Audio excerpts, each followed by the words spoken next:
السلام علیکم ورحمۃ اللہ تعالی وبرکاتہ۔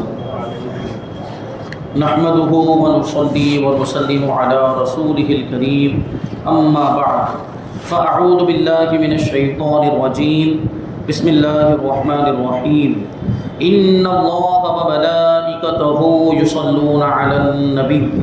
یا ایھا الذین آمنوا صلوا علیہ وسلموا تسلیما اللهم صل علی سیدنا ومولانا محمد معدن الجود والکرم وآلہ الکرام وابنہ الکریم وبارک وسلم صلاۃ وسلاما علیک یا رسول اللہ صلی اللہ تعالی علیہ وسلم۔ حدیث نمبر 11 کا درس ہے، یہ ایمان کی مٹھاس کے بارے میں، یعنی ایمان کی مٹھاس، ایمان کی حلاوت کون پاتا ہے، کس کو حاصل ہوتی ہے، اس کا ذکر اس حدیث پاک میں کیا گیا۔ ان انس عن النبی صلی اللہ علیہ وسلم قال ثلاث من کن فیہ وجد حلاوت الایمان ان یکون اللہ ورسولہ احب الیہ مما سواہما وان یحب المرء لا یحبہ الا للہ وان یکرہ ان یعود فی الکفر کما یکرہ ان یقذف فی النار۔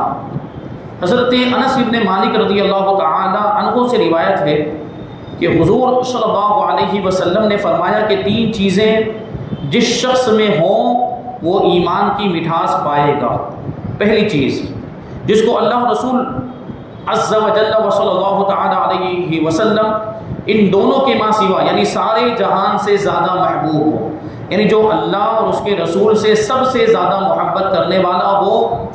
یہ خصلت جس کے اندر پائی جائے وہ ایمان کی مٹھاس پائے گا، ایمان کی حلاوت پائے گا۔ دوسری خصلت کہ جو کسی آدمی سے خاص اللہ ہی کے لیے محبت رکھتا ہو، اور تیسری کہ جو اسلام قبول کرنے کے بعد پھر کفر میں جانے کو اتنا ہی برا جانے جتنا کہ آگ میں جھونک دیے جانے کو برا جانتا ہے، یعنی مسلمان ہو گیا اب دوبارہ کفر کی طرف پلٹنے کو ایسا ہی برا جانے جیسا کہ آگ میں ڈال دیے جانے کو برا سمجھتا ہے، یعنی آگ میں اس کو کوئی پھینک دے اور یہ خود کفر میں چلا جائے، یہ دونوں چیزیں اس کے لیے برابر برابر ہو تو وہ ایمان کی حلاوت پائے گا۔ اس حدیث کا حاصل مطلب یہ ہے کہ جس طرح شکر اور چیز ہے اور شکر کی مٹھاس اور چیز ہے، اسی طرح ایمان اور چیز ہے اور ایمان کی لذت اور چیز ہے۔ جس شخص کے منہ کا ذائقہ بالکل درست ہو، اگر وہ شکر کھائے گا تو اس کو شکر کی مٹھاس کا لطف اور مزہ بھی محسوس ہوگا، لیکن اگر کوئی صفراوی بخار کا مریض ہو جائے، ایک قسم کا بخار ہوتا ہے صفراوی بخار، جس کے منہ کا ذائقہ بگڑ کر تلخ ہو جاتا ہے، یہ بخار ایسا ہوتا ہے کہ منہ کا ٹیسٹ بگڑ جاتا ہے، پھر کوئی بھی چیز کھاتا ہے تو وہ کڑوی لگتی ہے۔ اگر وہ شخص شکر کھائے گا تو اس کو شکر کی مٹھاس محسوس نہیں ہوگی، بلکہ شکر بھی اس کو کڑوی لگنے لگے گی، تو ظاہر ہے کہ پہلا شخص تو شکر کھانے والا بھی کہلائے گا اور شکر کی لذت پانے والا بھی ہوگا، لیکن دوسرا شخص اگرچہ شکر کھانے والا تو کہلائے گا مگر شکر کی مٹھاس کی لذت سے محروم ہوگا۔ جس کو وہ بخار ہو گیا ہے، منہ کا ٹیسٹ اور ذائقہ بگڑ گیا ہے، وہ اگرچہ شکر کھائے لیکن شکر کی مٹھاس اس کو محسوس نہیں ہوتی۔ بالکل اسی طریقے سے یہی مثال ہے ایمان کی کہ جو شخص کلمہ پڑھ کر مومن ہو گیا اور ایمان کے بعد اس میں 3 خصلتیں پیدا ہو گئی تو وہ شخص ایمان کی مٹھاس یعنی ایمان کی لذت کا لطف اور مزہ بھی پائے گا، اور جس شخص میں یہ تینوں خصلتیں نہیں پیدا ہوئی تو وہ شخص اگر سے صاحب ایمان ہے، ایمان والا اگرچہ ہے، مگر ایمان کی مٹھاس یعنی ایمان کی لذت خاص کے لطف و مزہ سے وہ محروم رہے گا۔ جسے بخار والا شکر کے مزہ اور اس کے ذائقے سے محروم رہتا ہے، اسی طریقے سے ایمان والا جس کے اندر یہ 3 خصلتیں نہ ہو وہ ایمان کی لذت سے محروم رہے گا۔ اور وہ 3 چیزیں جن پر ایمان کی مٹھاس اور لذت کا پایا جانا موقوف ہے وہ کون کون سی چیزیں ہیں، تو اب ان کی کچھ تفصیل بیان کرتے ہیں، اور انتہائی جذبہ اخلاص کے ساتھ، انتہائی جد و جہد یعنی پوری محنت، پوری مشقت کے ساتھ اور پوری کوشش کرنے کے ساتھ یہ تینوں خصلتیں ہم سب کو اپنے اندر پیدا کرنی چاہیے، تاکہ ہمیں بھی ایمان کی حلاوت مل جائے، ہمیں بھی ایمان کی لذت نصیب ہو جائے، تاکہ ایمان کی مٹھاس اور ایمان کی لذت ہم کو بھی مل جائے، ہم بھی اس سے لطف اندوز ہو سکیں۔ پہلے نمبر پر ہے اللہ اور اس کے رسول کی محبت۔ اللہ اور اس کے رسول کی محبت کا سارے عالم سے بڑھ کر ہونے کا مطلب یہ ہے کہ مومن کے دل کی گہرائیوں میں اللہ اور اس کے رسول کی محبت اس طرح گھر کر جائے اور اس قدر مضبوط اور مستحکم ہو جائے کہ اپنے آبا و اجداد یعنی اپنے باپ دادا، اپنے خاندان والوں، اپنے رشتہ داروں، ازواج و اولاد یعنی بیویوں، اولاد و بچوں سے، مکان و دکان، جائیداد، مال دولت سے، جسم و جان، یہاں تک کہ سارے جہان کو اللہ اور اس کے رسول کی راہ میں قربان کر دینے کا سچا جذبہ پیدا ہو جائے۔ اللہ اور رسول سے سب سے زیادہ محبت کرنے کا یہ مطلب ہے کہ ساری چیزیں اللہ اور اس کے رسول کے نام پر قربان کرنے کا جذبہ بندے کے دل میں پیدا ہو جائے تو وہ ایمان کی مٹھاس پائے گا۔ علامہ قاضی عیاض رحمۃ اللہ تعالی علیہ نے فرمایا کہ اللہ عز و جل و رسول اللہ صلی اللہ علیہ وسلم کی محبت کا مطلب یہ ہے کہ اللہ تبارک و تعالیٰ اور اس کے رسول صلی اللہ علیہ وسلم کی فرما برداری میں ایسی استقامت، مضبوطی اور امر و نواہی کی تعمیل میں، یعنی اللہ تبارک و تعالیٰ نے جن چیزوں کا حکم دیا ان کو کرنے میں اور جن چیزوں سے روکا ہے ان سے رکنے میں ایسا التزام ہو، یعنی اس پر ایسی پابندی ہو کہ کسی حال میں بھی جذبہ استقامت اور جوش التزام متزلزل نہ ہو، یعنی آدمی ایسا اللہ تبارک و تعالیٰ کی فرما برداری کرنے لگ جائے اور رسول پاک صلی اللہ علیہ وسلم کے احکام پر اس طریقے سے عمل کرنے لگ جائے کہ پھر اس کو کوئی ٹس سے مس نہ کر سکے، اس کے پاؤں میں لغزش پیدا نہ ہونے پائے، وہ پھر گمراہ نہ ہونے پائے، وہ پھر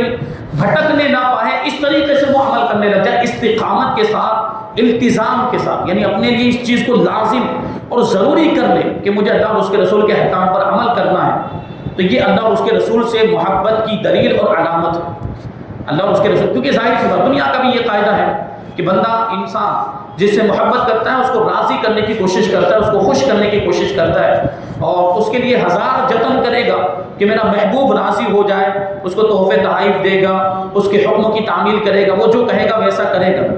بس اوقات تو ایسا بھی دیکھا گیا کہ محبت میں آدمی ایسا پاگل ہو جاتا ہے کہ اگر محبوب دن کو رات کہے تو وہ دن کو رات کہنے کے لیے تیار ہو جاتا ہے، رات کو دن کہے تو وہ رات کو دن کہنے کے لیے تیار ہو جاتا ہے۔ یہ تو دنیا کے محبوب کا عالم اور یہ دنیا کی محبت۔ ہم تو اللہ اور اس سے رسول، اللہ اور اس کے رسول سے محبت کا دعویٰ کرتے ہیں، تو یہاں پر بھی تو یہ قانون اور یہ اصول لاگو ہونا چاہیے کہ ہمیں اللہ اور اس کے رسول کو راضی کرنے کی کوشش کریں۔ دنیا میں آدمی جس سے محبت کرتا ہے اس کی اطاعت کرتا ہے، اس کو راضی کرنے اور اس کو خوش کرنے کی کوشش کرتا ہے، تو ہم بھی اللہ اور اس کے رسول سے محبت کرنے کا دعویٰ کرتے ہیں، تو ہمیں بھی یہ کوشش کرنی چاہیے کہ ہم سے ہمارا رب راضی ہو جائے، ہمارے رسول راضی ہو جائے اور وہ ہم سے خوش ہو جائیں، یہ ہمیں کوشش کرنی چاہیے۔ یہ اللہ اور اس کے رسول سے محبت کی علامت اور نشانی اور دلیل ہے۔ آگے ہے حب فی اللہ، یعنی اللہ کے لیے محبت کرنا۔ صوفیاء کرام نے فرمایا ہے کہ حب فی اللہ اور بغض للہ، یعنی اللہ کے لیے محبت کرنا اور اللہ کے لیے کسی سے دشمنی کرنا، یہ تصوف کی جان ہے۔ تصوف یعنی کہ صوفیاء کرام نے جو چیزیں بیان فرمائی ہے ان کو تصوف ایک فن بن گیا، باقاعدہ ایک علم بن گیا۔ اور صوفیاء کرام مطلب وہ اولیاء کرام جو دل کی صفائی پر زیادہ توجہ دیتے ہیں، ظاہری اعمال پر بھی توجہ دیتے ہیں لیکن باطن کی صفائی اور روحانی تربیت پر وہ زیادہ توجہ دیتے ہیں، ان کو صوفیہ کہا جاتا ہے، اور انہوں نے جو باتیں بیان فرمائی ہے ان کو تصوف کہا جاتا ہے۔ تو حب فی اللہ اور بغض للہ کو تصوف کی جان فرمایا گیا، اللہ کے لیے محبت کرنا اور اللہ کے لیے ہی کسی سے دشمنی کرنا۔ یہ صوفیاء کرام کا بھی یہی معمول، صالحین کا، اللہ کے نیک بندوں کا، کہ وہ جب کسی سے محبت کرتے ہیں تو اللہ کے لیے ہی کرتے ہیں، اور جب کسی سے دشمنی بھی کرتے ہیں تو اللہ کے لیے ہی کرتے ہیں۔ اب اللہ کے لیے دوستی کرنا اور اللہ کے لیے دشمنی کرنے کا کیا مطلب ہوا؟ یعنی اللہ کا جو دشمن ہے وہ پھر ہمارا بھی دشمن،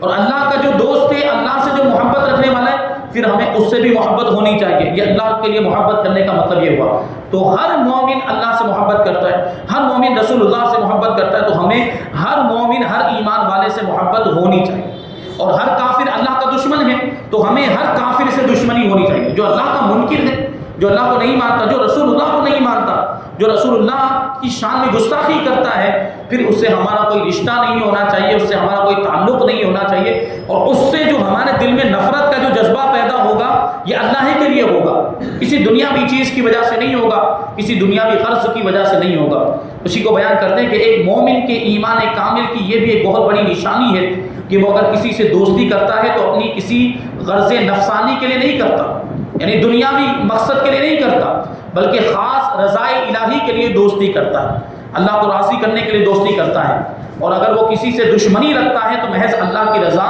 اور اس کی خوشنودی کے لیے دشمنی رکھتا ہے۔ مثلا ہم لوگ انبیاء کرام، صدیقین، شہداء، صالحین، اولیاء کرام سے جو محبت رکھتے ہیں تو اس لیے نہیں کہ یہ لوگ ہمارے رشتہ دار ہیں یا یہ لوگ ہماری مالی مدد کر چکے ہیں، بلکہ صرف اس لیے ہم ان حضرات سے محبت کرتے ہیں کیونکہ یہ اللہ کے محبوب بندے ہیں، اللہ ان سے محبت فرماتا ہے، اللہ ان سے محبت رکھتا ہے، تو ہم بھی ان سے محبت رکھتے ہیں، اللہ کے لیے محبت رکھتے ہیں، اللہ کے لیے دوستی اور اللہ کے لیے دشمنی۔ اچھا، اور اگر ہم ابو جہل اور دوسرے کافروں، ابو لہب جیسے کہ مثال کے طور پر، یا منافقوں یا بد مذہبوں اور گستاخوں سے جو دشمنی رکھتے ہیں تو اس لیے نہیں رکھتے کہ ان لوگوں نے ہم لوگوں کو مارا پیٹا ہے یا ہم لوگوں کا مال و اسباب لوٹ لیا ہے، کیا ایسی کوئی بات ہے؟ نہیں، بلکہ ہم ان ظالموں سے صرف اس لیے دشمنی رکھتے ہیں کہ یہ اللہ کے دشمن ہیں، یہ اللہ اور اس کے رسول کی شان میں گستاخیاں کرنے والے۔ کافر تو اللہ کا منکر ہے، اور جو گستاخ ہے، جو بد مذہب ہے، وہ رسول پاک صلی اللہ علیہ وسلم کی شان میں گستاخیاں کرنے کی وجہ سے دائرہ اسلام سے خارج ہو گئے، تو ان سے ہمیں دشمنی اسی بنیاد پر ہے، کسی ذاتی غرض کی وجہ سے نہیں، کسی ذاتی رنجش کی وجہ سے نہیں، یا کسی دنیاوی معاملے کی وجہ سے نہیں ہے، بلکہ اس بنیاد پر اللہ کے لیے اور رسول اللہ کے لیے، اللہ تبارک و تعالیٰ کے لیے ہی دوستی اور اللہ ہی کے لیے دشمنی۔ اسی کا دوسرا نام اخلاص ہے۔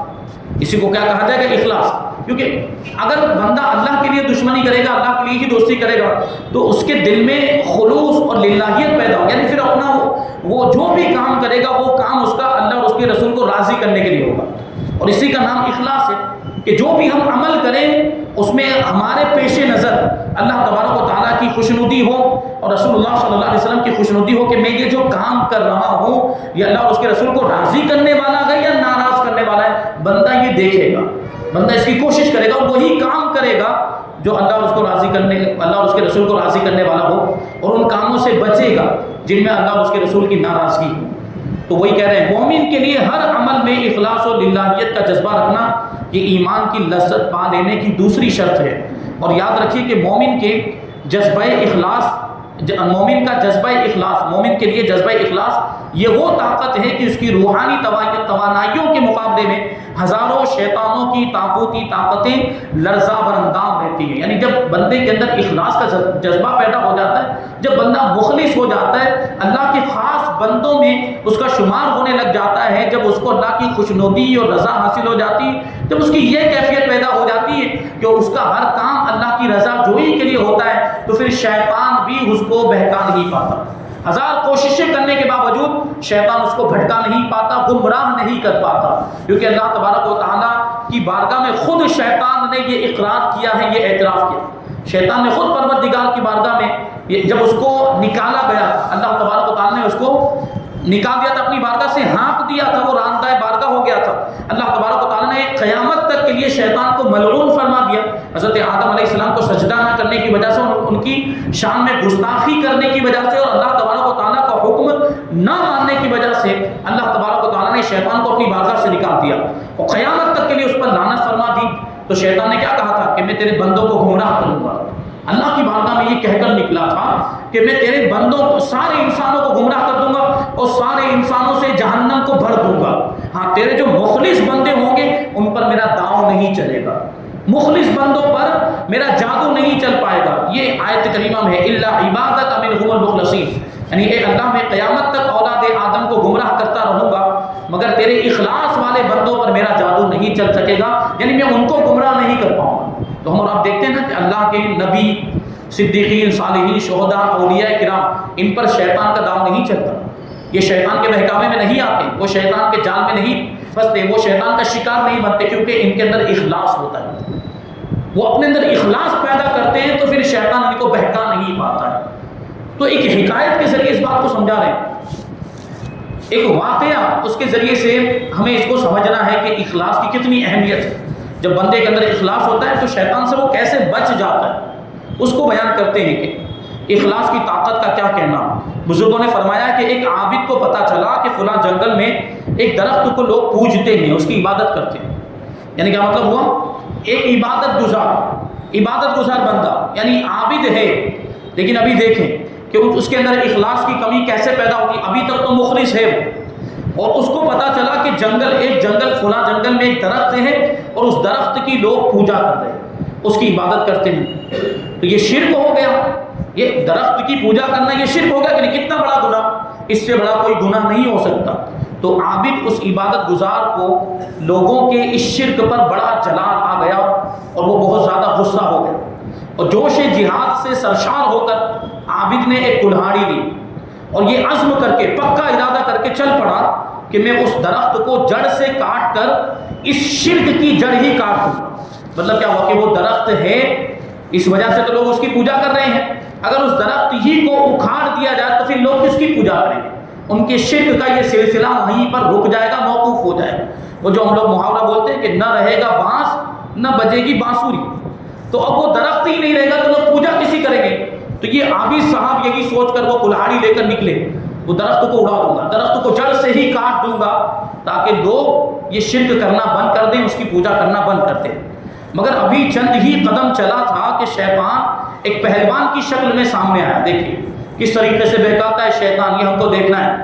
اور کہنے لگا کہ کہاں چلے، کہاں جا رہے ہو؟ تو عابد نے کہا کہ میں جنگل میں فلاں درخت کو کاٹنے کے لیے جا رہا ہوں۔ تو شیطان نے کہا کہ میں اس درخت کا نگہبان ہوں، میں اس کی حفاظت کرنے والا ہوں، بھلا تمہاری کیا مجال کہ تم اس درخت کو کاٹ سکو گے، یعنی میرے ہوتے ہوئے تم درخت کو نہیں کاٹ پاؤ گے۔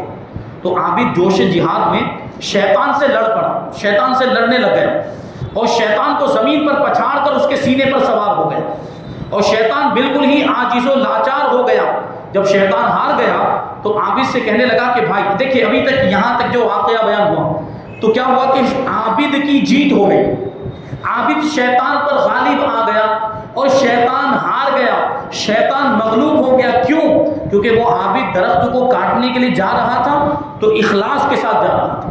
خلوص و للہیت کے ساتھ جا رہا تھا۔ یہ وہی اخلاص کی طاقت تھی جس کی وجہ سے وہ شیطان پر بھی غالب آ گیا۔ لیکن اب دیکھیں وہ شیطان اپنا دوسرا داؤ کیسے چلتا ہے، شیطان اتنی جلدی ہار ماننے والوں میں سے نہیں ہے وہ۔ تو عابد سے کہنے لگا بھائی میں تمہارے آگے ہاتھ جوڑتا ہوں، تم اس درخت کو مت کاٹو، اس درخت کے کاٹنے سے تم کو کیا فائدہ ہوگا، خواہ تھک جاؤ گے کاٹنے کی وجہ سے، اور رات کو نماز تہجد بھی نہ پڑھ سکو گے۔ دیکھیے کہاں سے کہاں لے گیا بات کو، تم اس کو کاٹو گے تو تھک جاؤ گے کاٹنے کی وجہ سے، رات کو سو گے پھر آنکھ نہیں کھلے گی تو تہجد کی نماز نہیں پڑھ پاؤ گے، تو تم اس درخت کو کاٹنے کا خیال اپنے دل سے نکال دو،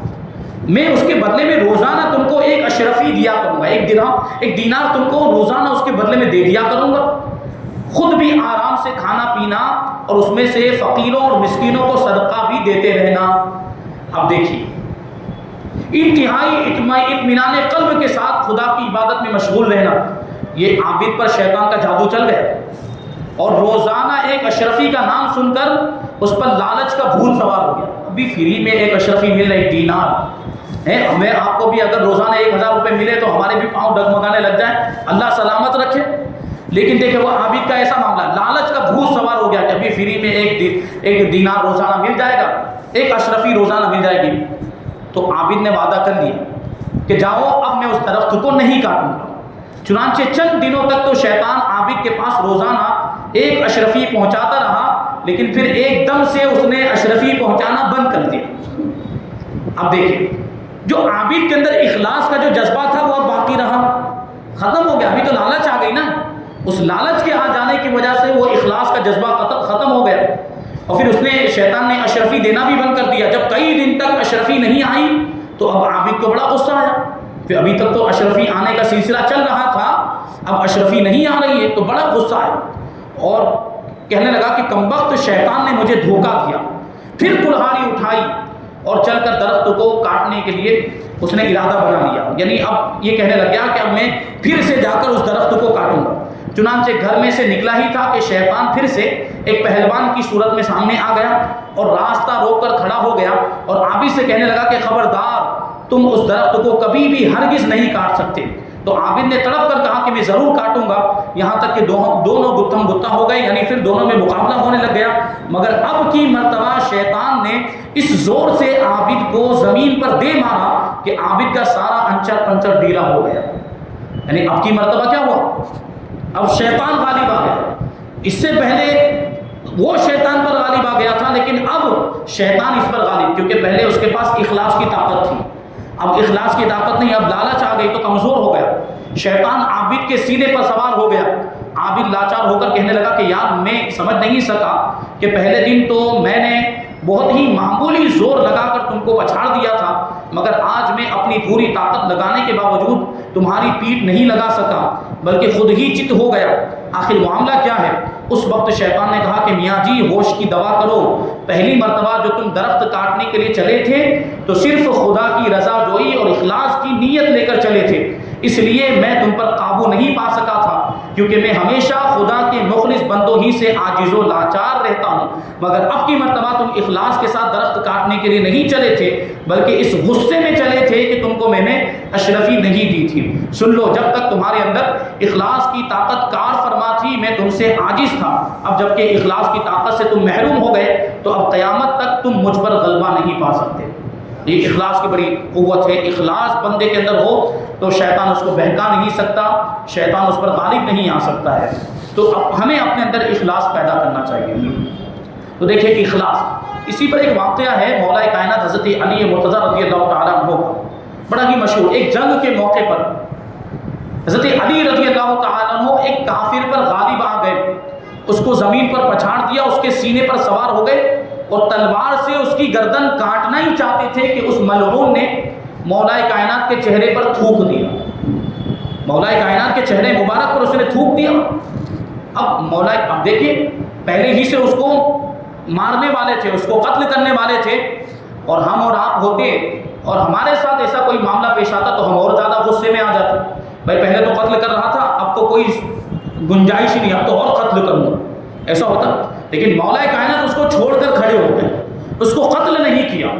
تو وہ بھی تعجب میں پڑ گیا، کافر جو تھا وہ بھی تعجب میں پڑ گیا کہ ایسا تو کیا معاملہ ہو گیا، میں نے ان کے چہرے مبارک پر تھوکا ہے تو ان کو تو اور زیادہ مجھے قتل کر دینا چاہیے، انہوں نے مجھے قتل کیوں نہیں کیا، مجھے معاف کیوں کر دیا، مجھے چھوڑ کیوں دیا؟ تو اسی تعجب میں وہ پوچھنے لگ گیا، وہ کافر حضرت علی رضی اللہ تعالیٰ عنہ سے کہ آپ نے مجھے چھوڑ کیوں دیا،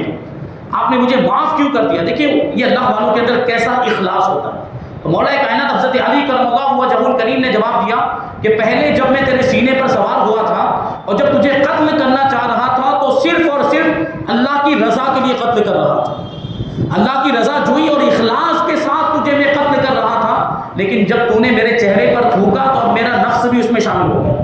اب اگر میں تجھے قتل کرتا تو صرف اخلاص کے لیے نہیں ہوتا، صرف اللہ کی رضا کے لیے نہ ہوتا، بلکہ یہ انتقام لینے کے لیے ہوتا، یہ بدلہ لینے کے لیے ہوتا، اس لیے میں نے تجھے چھوڑ دیا اور تجھے معاف کر دیا۔ اتنا سننا تھا کہ وہ کافر کلمہ پڑھ کے مسلمان ہو گئے، یہ بات ہے، وہ ان کے اخلاص کو دیکھ کر لوگ کلمہ پڑھ لیتے تھے، کافر مسلمان ہو جاتے تھے۔ تو ہمیں بھی اپنے اندر یہ ایسا اخلاص کا جذبہ پیدا کرنا چاہیے۔ آگے ہے کہ کفر اور آگ میں جانے کے برابر، کفر اور آگ دونوں یہ چیزیں برابر ہیں۔ تیسری چیز جس پر ایمان کی لذت و حلاوت کا پایا جانا موقوف ہے وہ یہ ہے کہ آدمی کفر سے اتنا ہی بیزار اور متنفر ہو، یعنی نفرت کرنے والا ہو، جتنا کہ آگ کے شعلوں میں ڈالے جانے سے بیزار اور متنفر ہوتا ہے۔ مطلب یہ ہے کہ جس طرح کوئی انسان کبھی کسی حالت میں بھی اس بات کو گوارا نہیں کر سکتا کہ اس کو کوئی جلتی ہوئی آگ میں ڈال دے یا اس کو جلتی ہوئی آگ کے شعلوں میں جھونک دیا جائے، اسی طرح کسی حالت میں بھی ایک سچا مومن کفر کرنے کو کبھی بھی ہرگز گوارا نہیں کر سکتا۔ کفر کرنا اور آگ میں داخل ہونا دونوں اس کے نزدیک برابر ہونے چاہیے۔ جب کسی مومن کو کفر سے اتنی نفرت اور بیزاری پیدا ہو جائے تو اس کو حلاوت ایمان کا مزہ نصیب ہو جائے گا۔ اللہ تبارک و تعالی ہر مومن کو ایمان کی حلاوت اور لذت سے لطف اندوز فرمائے۔ یہ حدیث پاک مسلم شریف میں بھی ہے، ترمذی شریف میں بھی اس کو بیان کیا گیا اور نسائی شریف میں بھی یہ حدیث مذکور ہے۔ اگر کسی مسلمان کو کافروں نے کفر کرنے پر مجبور کیا، ایک مسئلہ بیان کرتے ہیں یہاں پر کہ اگر کسی مسلمان کو کافروں نے کفر کرنے پر مجبور کیا، جیسے ابھی کچھ دنوں پہلے وہ موب لنچنگ کے معاملات چل رہے تھے کہ مسلمانوں کو تنہائی پہ پکڑ لیتے تھے 4-5 لوگ مل کر کفار غیر مسلم، اور اس سے وہ کفری اور شرکی نعرہ لگواتے تھے، یہ کفری کلمہ بولو ورنہ ہم تجھے قتل کر دیں گے، ہم تجھے مار دیں گے۔ تو ایسی صورت میں مسلمان کو کیا کرنا چاہیے یہ بھی جاننا ضروری ہے۔ کہتے ہیں کہ اگر کافروں نے کفر کرنے پر مجبور کیا کسی مسلمان کو اور اس کو اپنی جان کا خطرہ یقینی طور پر نظر آنے لگے کہ ہاں مجھے مار دیں گے، اس کو غالب گمان ہو جائے کہ یہ مار دیں گے، واقعی جو دھمکی دے رہے تو خالی دھمکی نہیں دے رہے، یہ ماریں گے بھی، یا ایسے واقعات پہلے ہو چکے ہوں اور اس کو اس طرح پکڑ لیا گیا ہو، تو اگرچہ قرآن پاک کے حکم الا من اکرہ وقلبہ مطمئن بالایمان، اس کا معنی یہ ہوتا ہے مگر وہ جو مجبور کیا گیا ہو اور اس کا دل ایمان پر مطمئن ہو، ایمان پر جمع ہوا ہو، مطلب کیا ہے کہ اس کو کلمہ کفر بکنے کی اجازت ہے، ایسی صورت میں کلمہ کفر اپنی زبان پر صرف جاری کرنے کی اجازت اپنی جان بچانے کے لیے، ہاں شرط یہ ہے کہ دل میں ایمان ہونا چاہیے، دل ایمان پر جمع ہوا ہونا چاہیے، دل ایمان پر مطمئن ہونا چاہیے، تو جان بچانے کے لیے وہ کفری کلمہ پڑھنے زبان پر جاری کر دینے کی اجازت اور بولنے کی اجازت ہے۔ لیکن اس کے باوجود اگر کوئی یعنی جان مار دینے کی دھمکی ہے، قتل کر دینے کی دھمکی دے رہا ہے کوئی، اس کے باوجود بھی کوئی شخص کلمہ کفر نہ بکے، اگر وہ مسلمان اس حالت میں بھی کفر کی بات زبان پر نہ لائے اور جان دے دے، تو بلا شبہ وہ بہت ہی افضل و اعلیٰ درجے کی شہادت سے سرفراز ہوگا، یعنی اس کو شہادت کا مرتبہ ملے گا۔